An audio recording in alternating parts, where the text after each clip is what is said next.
Psalm chapter 63 verse 1 and 2. देवा म्हज्या देवा, तुका हांव सोदून आसा. तुका म्हजो आत्मो ताणयता. सुक्या कुर्डे उदक नेतलेल्या धरणी भशेन म्हजी कूड तुका हातरेकता. देखून तुजी पदवी आनी महिमा पळोवंक तुज्या पवित्र स्नानांत हांव तुजेर नदर लायता. Psalm chapter 63 verse 3, 4 and 5. तुजो मोग जिवा प्रासड मोला देख, म्हजे वोण तुजी स्तुती करतात. जीण बोर हांव तुका वाखणतलो, तुज्या नांवान म्हजे हात उबारतलो. रुचीक जेवण जेवलेले परी म्हजो आत्मो दोशी जातलो. उल्हासीत वंटांनी म्हजें तोंड तुजी स्तुती करतले. Psalm chapter 62 verse 8. परजे सदांच ताचेर विश्वास दवर, ताचे मुखार तुजें काळीज उगड, कित्याक देव एकलोच आमचो आसरो.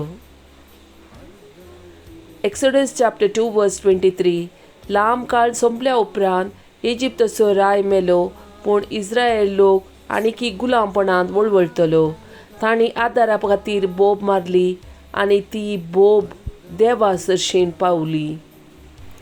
Exodus chapter 14 verse 14. सर्वेस्पोर तुमचे खातीर झुजतलो, तुमी शांत रावा. Romans chapter 5 verse 8. पूण आमी पातकी आसल्या तेन्ना क्रिस्त आमचे खातीर मेलो आनी हाचे वरवीं देवान आपूण कितलो आमचो मोग करता तें आमकां दाखोवन दिलें. Romans chapter 5 verse 6. कित्याक आमकां आनीक कितेंच करूंक सकत नातल्या वेळार क्रिस्तान ताचो नेमलेलो वेळ पावतस कोट्या खातीर आपलो जीव दिलो. 1 John chapter 3 verse 16. क्रिस्तान आमचे पासत आपलो जीव दिलो. हातूंत मोग कितें म्हूण आमी जाणा जाल्या आमी आमच्या भाव भयणी पासत आमचो जीव दिवंक जाय. 1 Corinthians chapter 5 verse 17. तशें म्हळ्यार कोण एकलो क्रिस्तांतयची येता तर तो एक नवी रचना, पोरणे तें गेले आनी सगळें नवें जालें. Acts of Apostles chapter 2 verse 21. तेदवां सोमयेचें नांव उलो मारतेल्या हर एकल्याक सडवण लाभतेली.